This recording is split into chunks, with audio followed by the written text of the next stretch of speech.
So I just saw the Halloween trailer. I will probably do a more detailed breakdown video with theories because already the fans are conjuring up some weird theories for this all to make sense. So this will just be kind of general overview reaction. So what did I think? Well, trying to be the most generous and the most positive first, what is the good stuff? Good stuff is cinematography. This trilogy with Blumhouse has looked good. Like Michael looks amazing.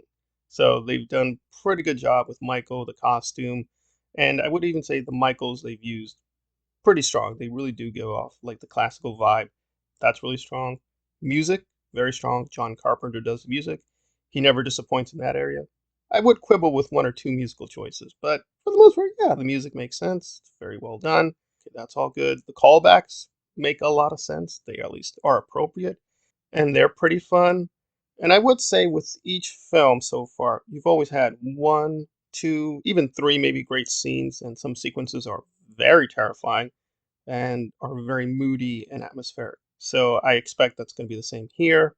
So, okay, that's the good stuff. Now to the bad stuff, which is overwhelming, but I'm going to just try to be fair minded to both sides and play devil's advocate because it seems implied in the first Blumhouse Halloween. And please excuse me because the vocabulary is very confusing because we now have two Halloweens. We have the original Halloween and the Blumhouse Halloween. Please try to be sensitive to the context of which Halloween I mean. But in the first Halloween, I mean the Blumhouse one, it seems implied he's human, right? Because he can be hurt. But then Halloween Kills, he's kind of superhuman.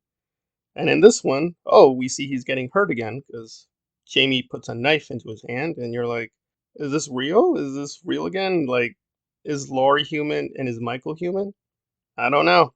He was human in the first one, right? But then they took it back because apparently he regrew fingers. So, whatever. So, presumably in this time, he is not superhuman again and vulnerable, but maybe they'll take it back.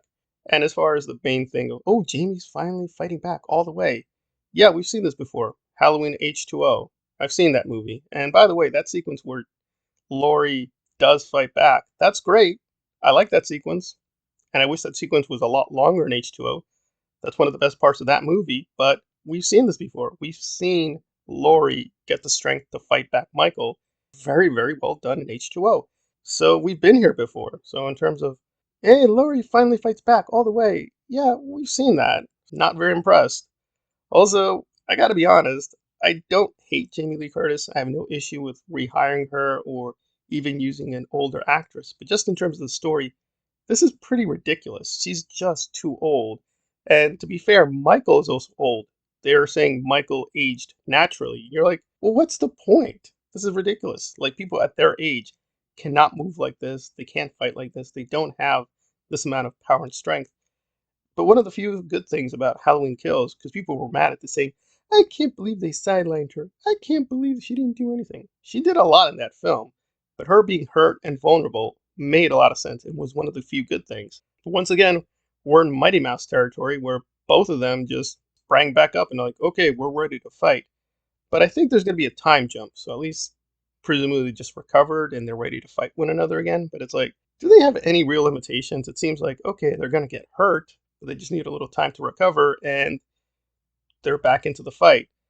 But I would say if it's going to just be Laurie versus Michael, I would tentatively prefer that than Michael fighting a new protagonist or, frankly, any of the new protagonists. They've only had really two characters in this entire trilogy I cared about, and I think it's strongly implied they're both dead.